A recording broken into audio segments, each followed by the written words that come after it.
Bonjour, j'espère que tu vas bien. Aujourd'hui, je vais te parler de la culpabilité. Tu sais, c'est très populaire pour les gens qui commencent à développer des bonnes habitudes de vie, peu importe l'aspect, que ce soit au niveau alimentaire ou que ce soit un mode de vie ou que ce soit une nouveauté qu'ils ont intégrée dans leur quotidien. Mais à un moment donné, ils enfreignent cette règle de base qui se sont données ou un écart. Donc, je me suis dit que je grignoterais plus le soir, puis tout d'un coup, je grignote. Je me suis donné je me suis créé cette routine matinale, puis là, ben j'arrête pendant un certain temps. Les vacances qui s'en viennent, oh, ben là, je vais peut-être prendre un peu plus d'alcool, ou je vais faire ci, ou je vais faire ça. Donc, la culpabilité se passe souvent au niveau de l'inconscient, c'est-à-dire que l'inconscient perçoit que vous êtes en train de faire quelque chose qui est contre un engagement que vous vous êtes donné, et puis là, il vous donne cette énergie de culpabilité. Je n'aurais pas dû. Okay? Je ne pouvais pas, alors j'aurais pas dû faire ça. Donc, au moment où est-ce qu'on croit qu'on a enfreint une de nos règles de base, on va avoir de la culpabilité.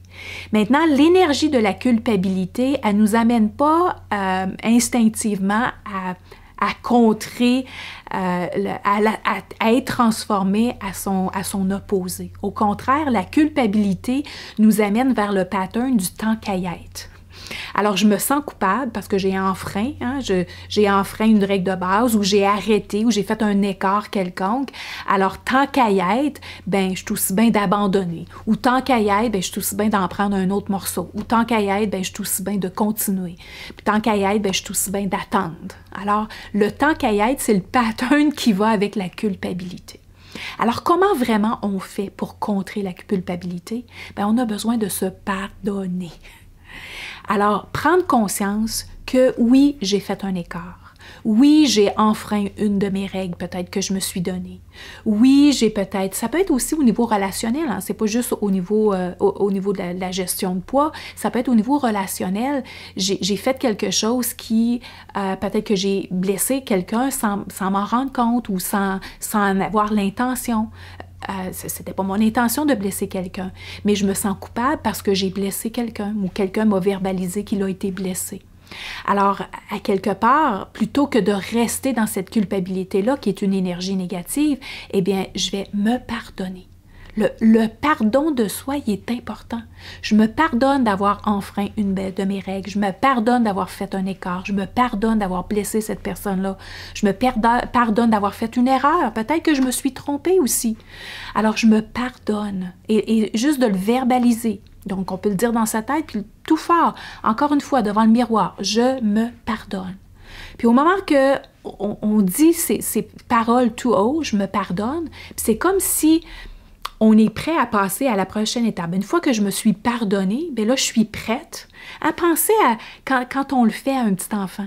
Donc, un petit enfant qui a fait quelque chose que vous ne voulez pas qu'il fasse, et puis, ou qui a échappé son verre de lait, ou peu importe, il a fait quelque chose, puis bon, ben, OK, on n'est pas content, on est choqué. Mais après ça, on ne reste pas choqué longtemps. On le pardonne, n'est-ce pas? On veut le serrer dans nos bras, puis c'est peut-être pas quelque chose que vous êtes habitué de dire, mais dans le fond, c'est ce qu'on fait. On le pardonne. On a besoin de faire ça pour nous. Si on veut continuer, revenir en fait, continuer dans nos bonnes habitudes, continuer dans notre cheminement et revenir, donc on a fait un écart, mais on veut revenir dans nos bonnes habitudes, puis on veut revenir à qui nous sommes vraiment, eh bien, on a besoin de se pardonner. Alors, c'est le défi que je te donne cette semaine. Donc, je t'invite à réfléchir sur, OK, quel est l'aspect qui émerge en moi de la culpabilité? Okay? Alors, qu'est-ce qui émerge en moi de la culpabilité? Donc, ça peut être au niveau de mes habitudes alimentaires, ça peut être au niveau de ma relation, ça peut être au travail où est-ce que je me culpabilise parce que j'en fais pas assez, ou parce que je me suis trompée, ou parce qu'il y a quelque chose qui est arrivé à un moment donné, peu importe. Okay? Dans peu importe l'aspect de ta vie. Donc, qu'est-ce qui fait émerger la culpabilité? Et puis, je t'invite à commencer dans ta tête, peut-être devant ton miroir, puis si tu peux le verbaliser tout haut, tout fort, je me pardonne. Je me pardonne. Puis continue ta phrase. Je me pardonne d'avoir enfreint telle règle. Je me pardonne d'avoir fait telle chose. Je me pardonne de m'être trompée. Je me pardonne d'avoir blessé cette personne sans le vouloir. Je me pardonne de... Alors, je me pardonne.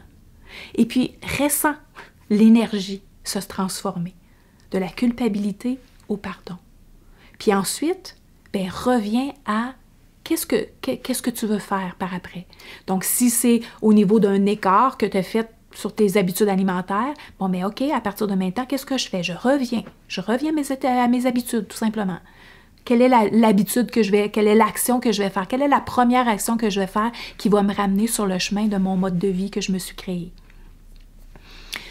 Quelle est l'action, donc si j'ai blessé quelqu'un, quelle est l'action, donc une fois que je me suis pardonnée, quelle est l'action qui va me permettre de rétablir cette relation? Si c'est au niveau du travail, une erreur, quoi que ce soit, bien, quelle est l'action qui va me permettre de réparer cette erreur-là que j'ai faite ou qui va me permettre justement de ne pas la répéter la prochaine fois? Donc, la première chose, le premier élément de base, parce que sans le pardon, on reste dans la culpabilité ou on va aller dans la fuite. On va fuir cette situation-là pour ne pas faire d'erreur, pour ne pas répéter l'erreur ou pour ne pas blesser l'autre personne. Ça fait que je vais m'empêcher de dire des choses ou bien je vais fuir, je vais abandonner mes bonnes habitudes parce que je ne veux pas je ne veux pas souffrir. Alors ça, c'est tous des conditionnements inconscients que notre cerveau nous envoie au lieu de tout simplement se pardonner. Alors, c'est ce que je t'invite à faire. Réfléchis sur une chose, un aspect qui fait émerger la culpabilité à l'intérieur de toi et puis prends le courage, ton courage à deux mains, je me pardonne, pas juste dans ta tête, tout haut, tout fort, et puis je t'invite même à faire l'action au-delà, après le pardon, qui va t'amener à réparer et te ramener sur le bon chemin de ta relation, de ta gestion émotionnelle, gestion de poids, habitudes alimentaires, mode de vie, et même au niveau professionnel. Alors voilà, écris. Et j'aimerais ça que tu m'écrives qu'est-ce que tu as fait. Ça, encore une fois, ça va stimuler l'engagement dans la communauté. Alors, les gens vont avoir envie d'écrire eux autres aussi. Et puis, si je peux te donner du coaching, donc une petit encouragement par rapport à ça, je vais le faire en même temps. Alors voilà, bon défi.